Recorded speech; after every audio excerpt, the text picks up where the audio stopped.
I'm going to be talking to you about moving your boundaries on. So what we're going to look at is we're going to look at two elements. We're going to look at the changing what your boundary is, and also starting to be able to do household chores with your dog on the boundary. So to change your boundary object, for example, in my case, I'm using a pad from their boundary instead of the boundary, but you could use a towel or a blanket or something like that.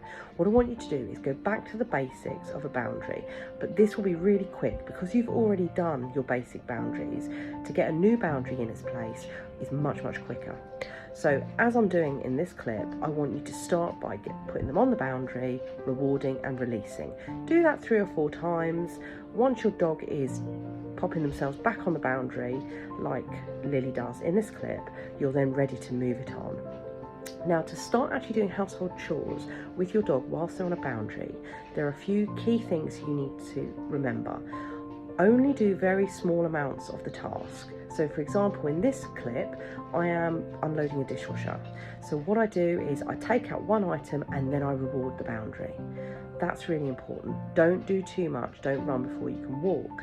The next point that you need to remember is every 3 or 4 times that you've rewarded on the boundary, I want you to release your dog. I don't want them to feel like they're being punished and they're stuck on there for a very long time.